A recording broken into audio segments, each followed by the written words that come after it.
Now this is looking like a pretty good setup, am I right? Don't look at that. I'll get that cleaned up later. And stay tuned for the next video on where I clean up my other workbench. Hello? This thing on? Hey guys, Quan here. It's finally time to clean this messy workbench up because it's driving me insane. If you've seen my first 3D print organizing video, you'll know that I use my 3D printer to clean up my computer space and hide all my cables. So now it's time to tackle all of this stuff on my workbench. And for this, I decided to look into wall storage systems. So after looking into different wall storage systems, I eventually landed on MULTIBOARD. It's free and accessible with a lot of different custom pieces and configurations. So this is going to be perfect. But since there's so many different configurations and sizes to choose from, how am I going to figure out what exact parts I need? The answer is Blender. Or any other 3D software. It doesn't have to be just Blender, to be honest. First, I measured out the section of wall I wanted to use just using a tape measure and marking down where I wanted the edge to stop. And then I replicated my wall in Blender and made sure to add the light switch in the exact spot so that I can figure out where to not have any grid. Then I experimented with different combinations of grids that eventually led to... This is the section of wall that I'm planning to use for MULTIBOARD, and the red block is a light switch that I'm planning to build around. Now that this is all planned out, let's get this printed. Hi,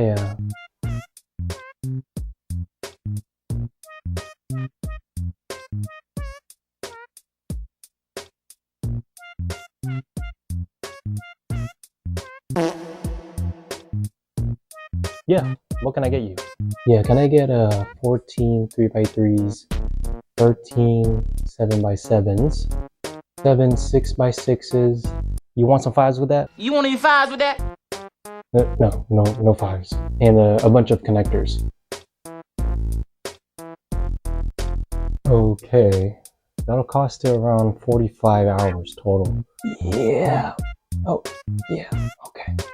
Okay, and whenever you're ready.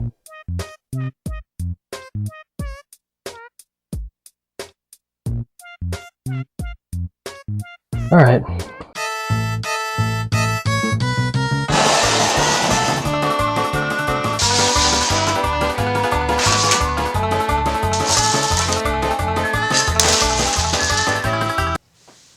As you can see, some of these prints are gigantic blocks, and I need plates.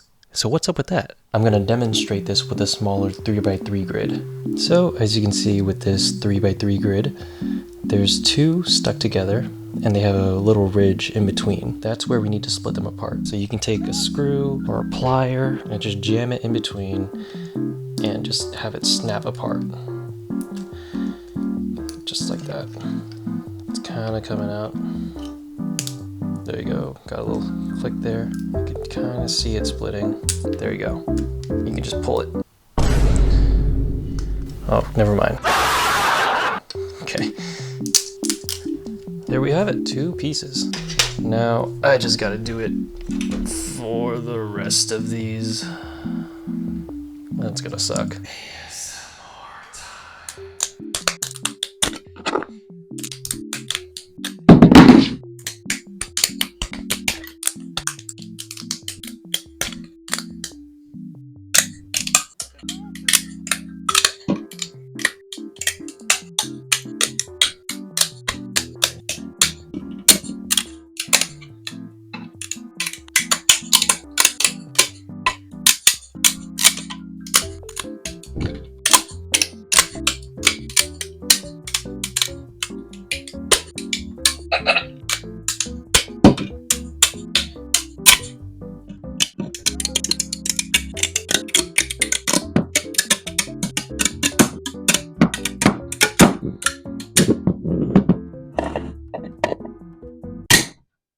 The first of many mistakes. Try! Oh, shit.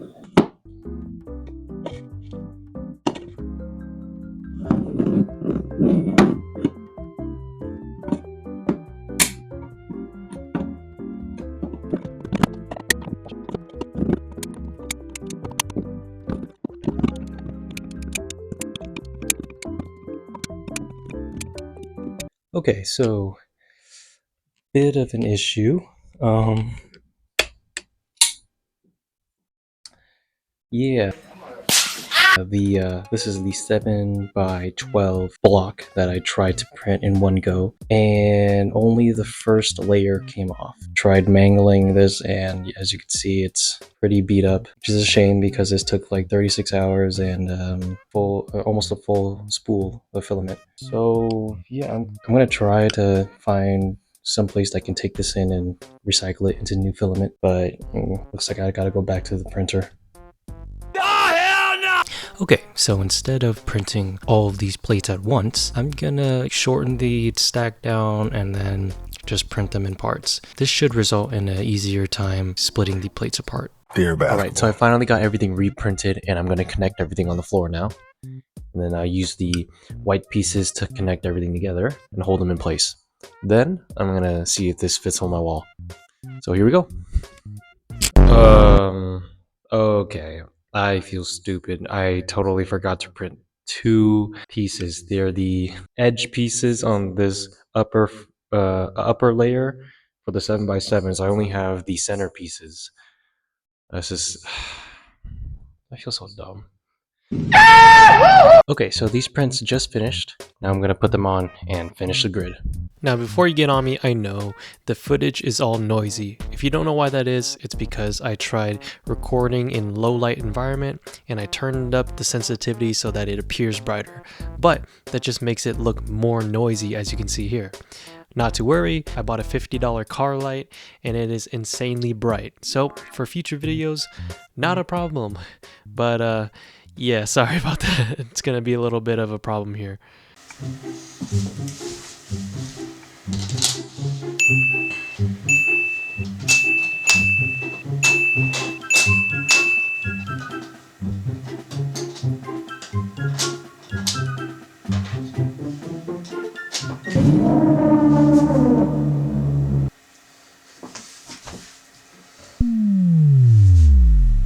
Okay, so I've noticed there's a missing section 1x3, and I thought that this was, the same as my Blender model, but I just counted the rows. I have an entire extra column of the 7x7, so I would need to take one of these out. It'll shorten it horizontally, and then we'll see if that fixes everything. And I turned on my room light to make the lighting a little better, but as you can see, everything should be fixed now. Alright, now I'm going to put on the white connectors to make sure everything's stuck together, and we'll see if this fits on the wall. So this is footage of me struggling to put in just a few connectors, and it's just so funny looking back at it. It does take a little bit, so I'm not going to show you all of it just for your convenience, but I'll put a little bit in there. But yeah, we'll skip ahead soon.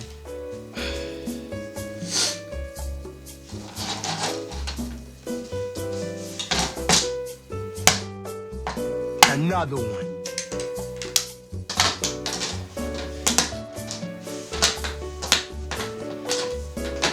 And man, did constantly pressing into these pieces of plastic hurt. Oh my god, my palms. And putting a rag in did not help. That don't work.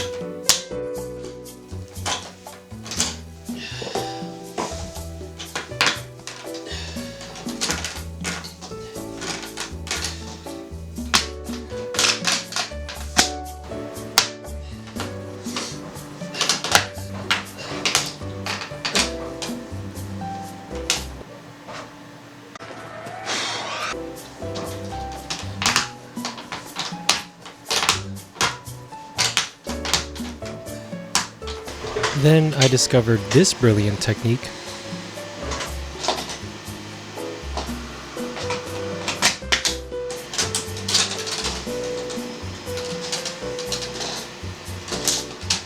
Yes, sir. Yeah.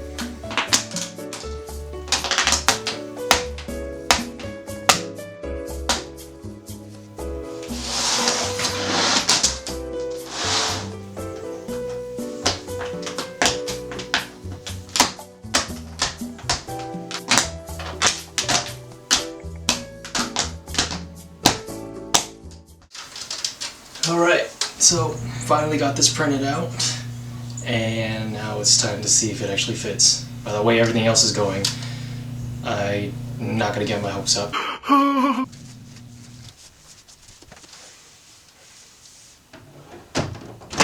Oh, it fits! Oh, let's go! So now that we have everything printed, I need to drill this into the wall so I can hang it. Thing is, I need to figure out the layout behind the drywall so that I don't accidentally drill into a live wire, because there's a light switch right here. And for that, we're gonna use this. This is a stud finder. The stud finder works by detecting the wooden studs behind drywall, and it lets you know where the best spots are to drill into the wall, because you don't want to be drilling into a hollow drywall, you want something to hold on to like a stud.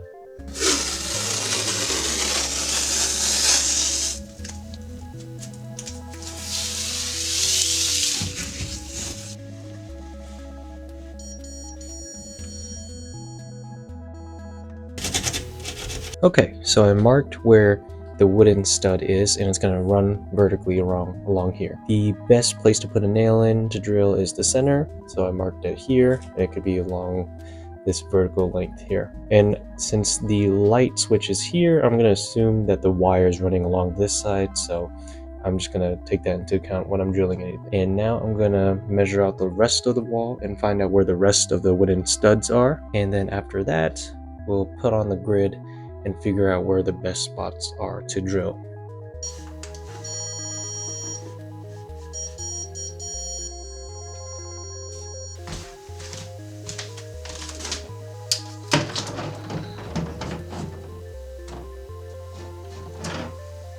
Here I'm using the grid to find points that are laying along the stud line and painting them in. This will help me drill pilot holes, which will help my final drills be straight and in the center. This one. Okay, done. It was here that I realized I didn't have any screws, so Home Depot.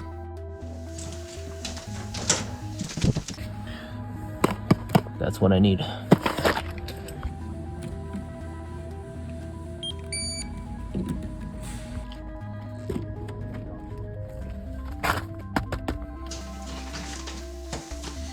Then using the grid, I held it in place while I pressed the screw into the wall just to make sure I'm going to drill exactly where I want.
These corners needed to be stabilized, so I printed out new snap-ins and drilled in the screws. I'm going to use this plastic piece to drill in the pilot hole, and then this rubber piece to insert into the pilot hole and then drill into so that I can get a tight hold. That's a great idea! These extra components were necessary since these points were not along any stud lines, so there's nothing to hold on behind the hollow drywall.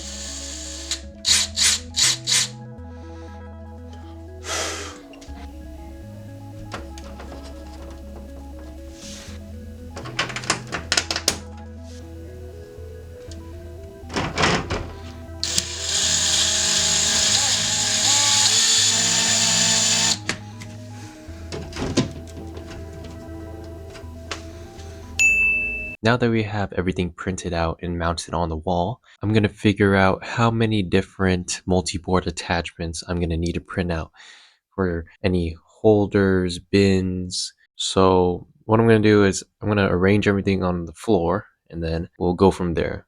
and then I'll figure out what different files I need to download. If you're still watching, I just want to say thank you, and it means a lot. If you want to see more of this stuff, to make sure to drop a like and subscribe, it would mean a lot to me. I also make music, so if you want to check that out, go to the link tree in my bio and you should see my Instagram page and Spotify. Thank you! So I'm just putting these things into different groups and then figuring out what I want to print. And this is the list I eventually ended up with.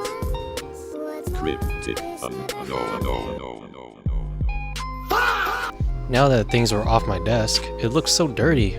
Time to get a cut mat to cover it up. Back at it again. Back at it again. No, it's my first time.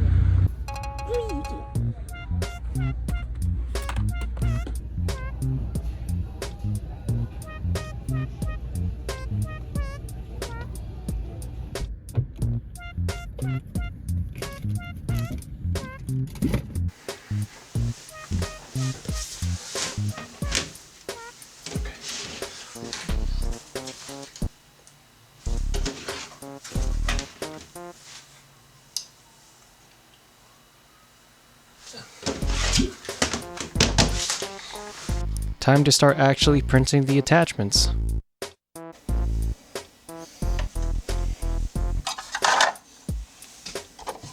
So, another instance of me not thinking ahead. These just printed out, and as you can see, they have slots in the back where you would imagine you taking these connectors and sliding them in. The thing is, they're not really going in. Turns out, all of these green pieces here that I prepped are a version 1 out of 2 of connectors. I have a bunch of old connectors that aren't really compatible with a lot of models anymore. So I took the time to research and find the new updated connectors, which I printed in yellow here. And luckily, they fit. Yeah. By the looks of things in my track record, I don't think this is my last mistake, so yeah, I'm so excited to see where this goes. Alright. And then I also found some older models that are compatible with the green connectors. Alright, montage time. Let's go! Sway.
Alright, I know we've seen this a bunch, but I'm just gonna throw some meat on there and act like it's tough.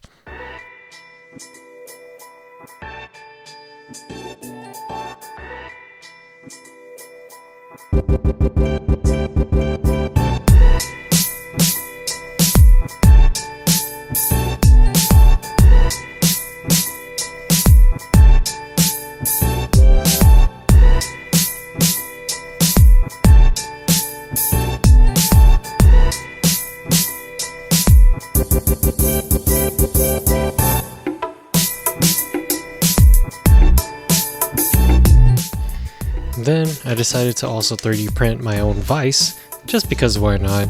You know, didn't have to buy it, just print it.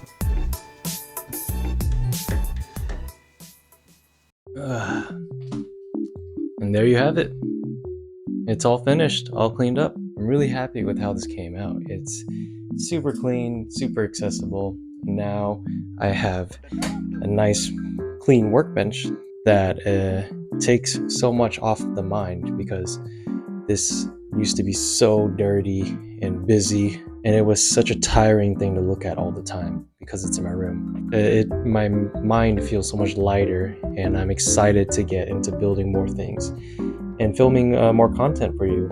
I have some more ideas, so stay tuned for that. I wanted to give a special thank you to Jlaser Video, the engineering YouTuber that provided me this amazing P1S printer. Without him, this entire video and the past video where I organized my computer space wouldn't have been possible. So a big thank you to him.